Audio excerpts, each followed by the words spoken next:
Hello and welcome to UPSC Gyan friends. इस particular session में हम बात करेंगे कॉन्स्टिट्यूशन के बारे में और कॉन्स्टिट्यूशन में हम पढ़ेंगे directive principles of state policy.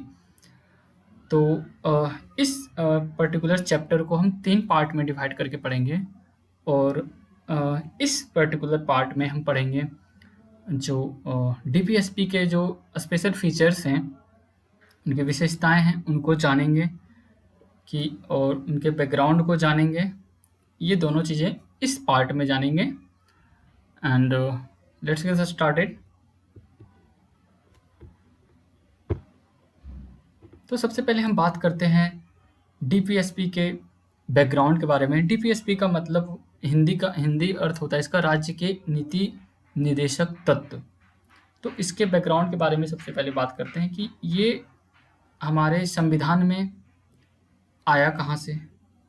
Okay, तो as you can see here, इसका सोर्स है आयरिश कॉन्स्टिट्यूशन, मतलब आयरलैंड के संविधान से हमने इसे बोरो किया है और आयरलैंड ने इसे स्पेन के जो संविधान थे उनसे बोरो किया है। तो यहाँ पे एक सवाल सीधा सीधा बनता है, स्टेट पीसेस जैसे एग्जाम में पूछे जाते हैं या फिर यूपीएससी में भी अगर क्वेश्चन रहते हैं तो वो स्टेटमेंट बेस्ड क्वेश्चन रहते हैं, तो उनमें भी ये दे देगा कि डीपीएसपी जो है वो साउथ अफ्रीका के कॉन्स्टिट्यूशन से बोरो किया गया है, जो कि गलत है। ये आयरलैंड से लिया है, इंडिया ने आयरलैंड से लिया और आयरलैंड ने स्पेन से इसे बोरो किया था, स्पेन के कॉन्स्टिट्यूशन से बोरो किया था। ओके, तो ये चीज़ें हैं। और दूसरी बात की हमारे संविधान में डीपीएसपी है कहाँ। डीपीएसपी मैं शॉर्ट में बोलता हूँ तो आप समझ जाना कि राज्य के नीति निदेशक तत्व हैं, ठीक है। तो ये हमारे संविधान के पार्ट 4 में इसे इनमरेट किया गया है, हमारे संविधान के पार्ट 4 में, और आर्टिकल 36 to 51 अनुच्छेद 36 से 51 तक में राज्य के नीति निदेशक तत्व का उल्लेख किया गया है। और इसके बारे में कुछ जो हमारे संविधान के विशेषज्ञ थे उन्होंने कुछ अपने वक्तव्य दिए थे, मंतव्य जो उनका कुछ था। तो इसे जैसे डॉक्टर वी आर अम्बेडकर ने इन्हें हमारे संविधान का नोवेल फीचर्स कहा था। उन्होंने कहा है कि हमारे संविधान की विशेषता है ये, ओके, बहुत बड़ी विशेषता है। फिर एक जो ग्रेनविल ऑस्टिन थे, इन्होंने बताया कि जो राज्य के नीति निदेशक तत्व हैं और जो फंडामेंटल राइट हैं, ये संविधान का मूल आत्मा है। जैसे conscience of the constitution, one liner question बन सकता है कि संविधान में जो फंडामेंटल राइट है और डीपीएसपी हैं, डायरेक्टिव प्रिंसिपल्स हैं, उन्हें संविधान की आत्मा की संज्ञा किसने दी। तो ये हुआ ग्रेनविल ऑस्टिन ने। तो ये आप बिल्कुल याद रखें। जब ये सीधा सीधा मैंने इसे लिखा, ये वन लाइनर क्वेश्चन भी हो सकते हैं और दूसरे एंड पे इसी में से 2-3 स्टेटमेंट उठा के एक बड़ा सवाल बनाया जा सकता है, जैसे यूपीएससी बनाता है। तो इसे आप बिल्कुल ध्यान में रखें कि डीपीएसपी संविधान के कौन से पार्ट में है। तो पार्ट 4 में आर्टिकल कौन सा है, तो आर्टिकल 36 to 51 तक में ये लाई करता है। एंड सोर्स क्या है इसका, आयरलैंड है। और नोबल फीचर किसने कहा था, तो ये भी याद रख सकते हैं कि नोबल फीचर किन्होंने कहा था, तो ये डॉक्टर भीमराव अंबेडकर। डॉक्टर भीमराव अंबेडकर, जिन्हें हमारे कॉन्स्टिट्यूशन का प्रिंसिपल आर्किटेक्ट बोला जाता है, ठीक है। मतलब हमारे संविधान के जो मुख्य शिल्पकार थे वो थे डॉक्टर भीमराव अंबेडकर। तो अब हम चलते हैं इसके फीचर्स पे। आखिर इसके फीचर्स क्या हैं। तो सबसे पहले पहला एक एक करके जानते हैं और ब्रीफली जानेंगे। कुछ चीज़ें जो फैक्चुअल होगा उस पर भी मैं एम्फेसाइज करूँगा, और कुछ जो डायनेमिक चीज़ें हैं, कॉन्सेप्चुअल चीज़ें, उसे भी समझेंगे, क्योंकि क्वेश्चन दोनों तरह के आ सकते हैं। अगर यूपीएससी की बात करें तो डायनेमिक सवाल आते हैं, एंड स्टेट पीसेस की बात करें तो फैक्चुअल आते हैं। अब धीरे धीरे उनका भी एटीट्यूड बदल रहा है और वो भी स्टेटमेंट बेस्ड टाइप के क्वेश्चन, कुछ कुछ क्वेश्चन डालते हैं, तो आप उस तरह से हम उसे प्रिपेयर करेंगे। तो राज्य के नीति निदेशक तत्व जैसे ही आपके माइंड में आता है DPSP, directive principles of the state policy, ये मन में आते ही सवाल आता है कि आखिर ये चीज़ है क्या। आखिर ये जो फ्रेज है directive principles of a state policy, ये कहना क्या चाहता है। ये कहना ये चाहता है कि जब भी कोई स्टेट कोई भी नियम या कानून बनाएगा तो उस समय वो इनमें इसके जो तत्व हैं, डीपीएसपी के जो तत्व हैं, उसको वो ध्यान में रखेगा। ओके। दूसरे एंड पे ये भी कह सकते हैं कि ये एक रिकमेंडेशन है, कॉन्स्टिट्यूशनल रिकमेंडेशन, या फिर इंस्ट्रक्शंस कह सकते हैं, इंस्ट्रक्शन जो कि लेजिस्लेटिव होते हैं, एग्जीक्यूटिव होते हैं एंड एडमिनिस्ट्रेटिव अफेयर्स में, मतलब कार्यपालिका, विधायिका और प्रशासनिक मामले में ये राज्यों के लिए एक सिफारिश है कि आप ये करें। तो अब मैंने ये इतने सारे सेंटेंसेस बोले कि ये स्टेट गवर्नमेंट के लिए, तो सरकार के जो होते हैं 3 लेयर होते हैं basically, union government, central government and local government. तो ये ऊपर से हायरार्की चलती है, स्टेट गवर्नमेंट और फिर नीचे लोकल गवर्नमेंट होती हैं, तो उनके लिए सिफारिश होता है ये तीनों के लिए कि आप ऐसे पॉलिसीज जब बनाएंगे तो आप इसे ध्यान में रखेंगे। तो एक सवाल ये आता है कि क्या अगर ये एक इंस्ट्रक्शंस हैं, कॉन्स्टिट्यूशनल इंस्ट्रक्शन, तो क्या ये बाइंडिंग है कि हाँ इसमें जो लिखा है वो करना ही करना है? तो इसका आंसर है नो, ये बाइंडिंग नहीं है। ओके। तो यहाँ पे आप देख सकते हैं इंस्ट्रूमेंट ऑफ इंस्ट्रक्शंस इसे बोला गया था, जो कि इसी तरह के जो कुछ तत्व थे वो 1935 के जो गवर्नमेंट ऑफ इंडिया एक्ट थे उसमें शामिल था ये, और उसी के जैसा ही है। ओके।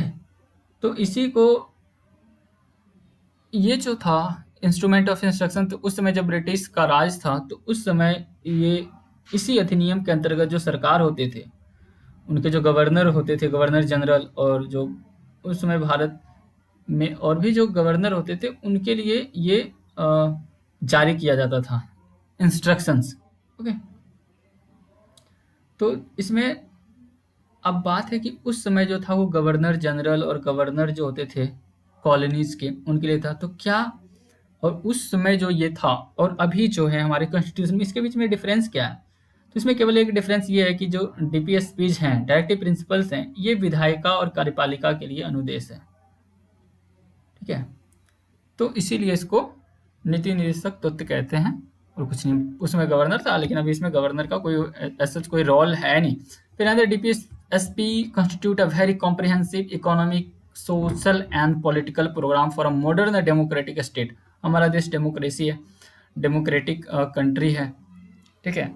तो यहाँ पे एक इन चीज़ों के लिए, इन तीनों चीज़ को इंश्योर करने के लिए, जैसे आर्थिक, सामाजिक और राजनीतिक जो चीज़ें हैं, इसके लिए जो आदर्श हैं हमारे संविधान के, जो ये 3 आदर्श हैं, जस्टिस, लिबर्टी एंड इक्वालिटी, ये तीनों इनके लिए भी वो इन बात पे एम्फेसाइज करता है कि इन चीज़ों को इंश्योर किया जाए हमारे सोसाइटी में।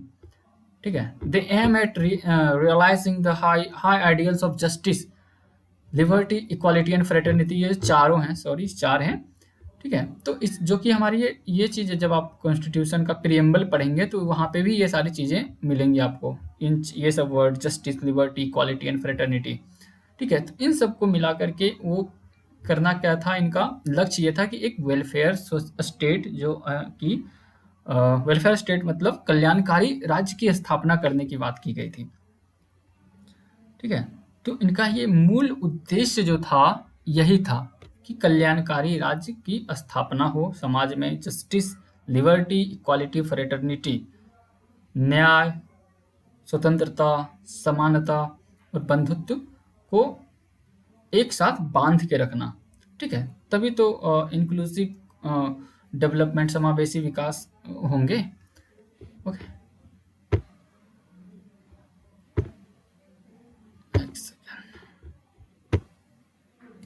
नेक्स्ट है ये जो मैंने बताया कि जो ये होते हैं कि directive principles are non justiciable in nature. इनका जो नेचर है वो नॉन जस्टिसिएबल है। इसका मतलब है कि अगर कोई इसका पालन नहीं कर रहा है, इस इंस्ट्रक्शन, जैसे मैंने पहले पूछा कि ये इतने सारे इंस्ट्रक्शंस हैं, तो क्या उसे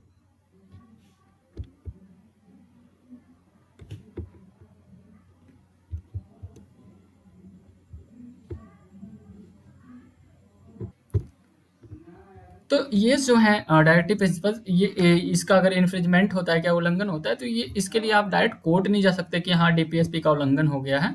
इसके वायलेशन पे आप कोर्ट नहीं जा सकते हैं। It is not legally enforceable by the courts for their violation. Next है डायरेक्टिव प्रिंसिपल्स जो नॉन जस्टिसिएबल इन नेचर, हालांकि नॉन जस्टिसिएबल है but it helps in the court in examining and determining the constitutional validity of a law. जिस तरह की जैसे मैं कह रहा हूँ क्या, ये जो टर्म है कॉन्स्टिट्यूशनल वैलिडिटी ऑफ लॉ, यानी कि इसको जुडिशियल रिव्यू जब होता है तो उसको उस वक्त ये ध्यान में रखा जाता है कि कहीं डीपीएसपी का भी इन्फ्रिंजमेंट तो इस लॉ को बनाने के दौरान हुआ ही नहीं। हालांकि ये जुडिशियल रिव्यू पे एक स्पेशल, जैसे मैंने फंडामेंटल राइट पढ़ाया था तो उसके आर्टिकल्स कुछ रह गए हैं, तो एक एक करके समझेंगे और काफ़ी ब्रीफली मैं बताऊंगा कि जुडिशियल रिव्यू होता क्या है। ठीक है। एंड नेक्स्ट है ये जो फ्रेज है, तो मैंने बताया था, पहले बता दिया था कि ये जो है ये कॉन्स्टिट्यूशनल इंस्ट्रक्शंस है, रिकमेंडेशन होते हैं स्टेट लेजिस्लेटिव एग्जीक्यूटिव जो उन मैटर्स में। तो ये बातें वही बात ये यहाँ पे लिखी हुई है, तो आप इसे देख सकते हैं, समझ सकते हैं। ओके, तो ये थे कुछ डीपीएसपी के फीचर्स, तो जो कि काफ़ी मैंने सरल और शुद्ध भाषा में मैंने आपको समझाने का प्रयास किया है। आई होप कि आपको चीज़ें समझ में आया होंगी, और इससे ज़्यादा इसके फीचर्स में आप कुछ ऐड नहीं कर सकते, बाकी आपके अपनी अंडरस्टैंडिंग है। सो नेक्स्ट वीडियो में हम बात करेंगे इसका क्लासिफिकेशन, जो 3 पार्ट में इसको क्लासिफाई किया गया है, सोशलिस्ट, गांधीज्म एंड लिबरल इंटेलेक्चुअल, तो वो देखेंगे। और जल्दी पार्ट 3 बना है, पार्ट 2 आएगा। And thank you very much for watching UPSC Gyan. Have an awesome day.